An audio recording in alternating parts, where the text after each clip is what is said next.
Today, we're diving into an analysis report on Webull's Q3 2025 performance. The headline numbers are pretty staggering: 55% year-over-year revenue growth to almost $157 million, and a big swing to a $21.7 million net income. Yeah, the core thesis here is really strong, that Webull is growing faster than you think. We just want to get straight to strengthening the material to make that case even more compelling.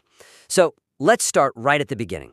The true significance of Webull's global expansion, this idea that it could be the world's broker, it needs clearer structural integration with that 55% revenue growth claim to really, maximize the analytical impact. Okay, I see. So, as I understand it, the argument is that this global push, licenses in 14 different markets, Latin America, Canada, Japan, that's the real kind of hitting driver behind that huge 55% number. Precisely. And that's what makes it structurally unique, but that uniqueness is getting a bit undersold. So here's the weakness. The report, it does a good job establishing that Webull is quietly becoming this world's broker while its competitors are staying local. But the narrative sort of treats that global expansion as a distinct, separate factor. Like it's an interesting side note. Exactly. Not as an inherent part of the 55% number itself. And that actually undercuts the initial faster-than-you-think hook. The reader might just assume that growth is all US-centric, when the reality is it's globally diversified. Wait, but if the report mentions the 14 licenses later on, doesn't putting it all up front kind of dilute that big 55% number? Doesn't the shock of it land harder if you don't explain it right away? That's a fair question. But for this kind of analysis, I think timing is everything.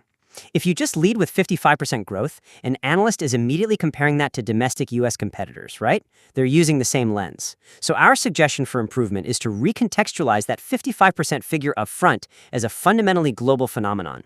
You have to use the international diversification to show immediately why Webull's growth trajectory is just structurally different. It's about setting the playing field right from the start. It is. It turns the global reach from a footnote into the foundational proof for the whole hypergrowth thesis.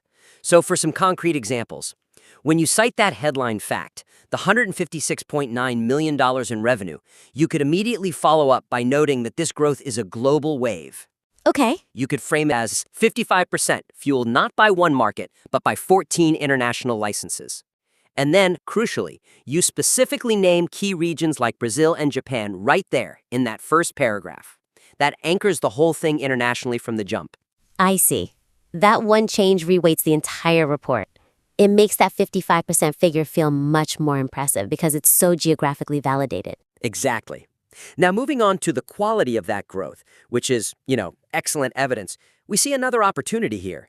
The analysis successfully identifies this shift toward a smart money retail crowd, but the link between this high-volume user base and the recent product velocity requires a deeper analytical integration. I agree. This feels like an area where you can really sharpen the analytical edge, turn an observation into, a strategic insight. Let's look at the numbers. Equity volume is up 71%, which is huge, $204 billion. Options volume is up 24%. It really suggests these users are actively trading. They're not just, parking cash. Right, the data backing the smart money thesis is strong. But there's a kind of missing analytical loop.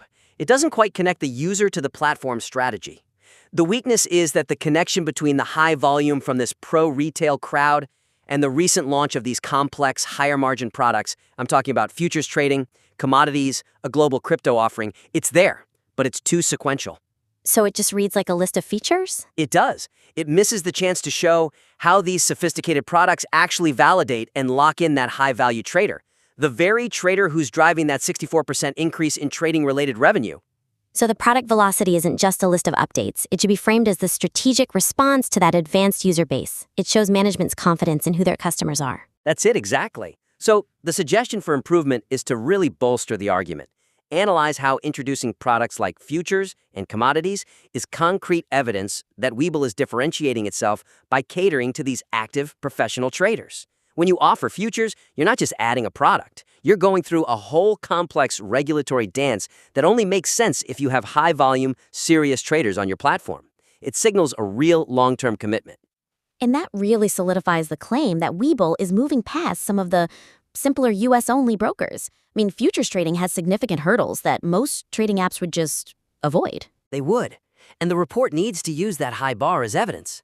So, for a concrete example, when detailing that 64% increase in trading-related revenue, you could directly hypothesize that this figure is disproportionately supported by the use of new offerings like futures.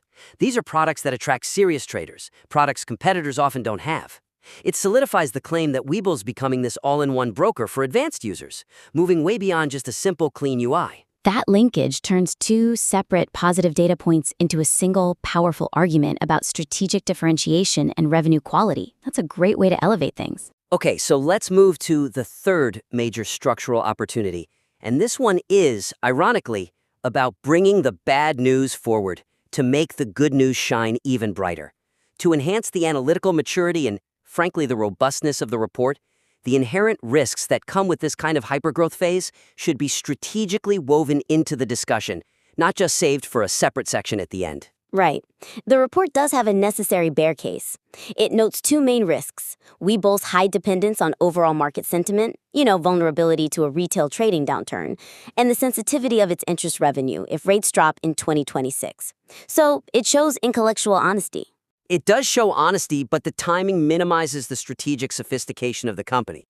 The weakness is that by saving the bear case for the very end, the structure risks presenting this growth narrative, the 55% growth, the $21.7 million profit, as purely triumphant before finally acknowledging its fragility.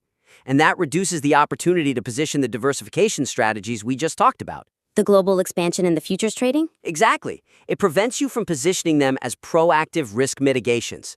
They just look like growth drivers, when they should be presented as these sophisticated hedges against known fundamental weaknesses. So the bear case shouldn't be an afterthought. It should be the structural tension that actually defines and validates the rest of the strategy. That's the perfect way to put it. If you reveal the vulnerability early, the reader appreciates the strategic maneuvers so much more. Our suggestion is to introduce that primary risk, the high sensitivity to bull market vibes, immediately after presenting the core financial engine, that 64% trading-related revenue growth. This structural change reframes the entire discussion.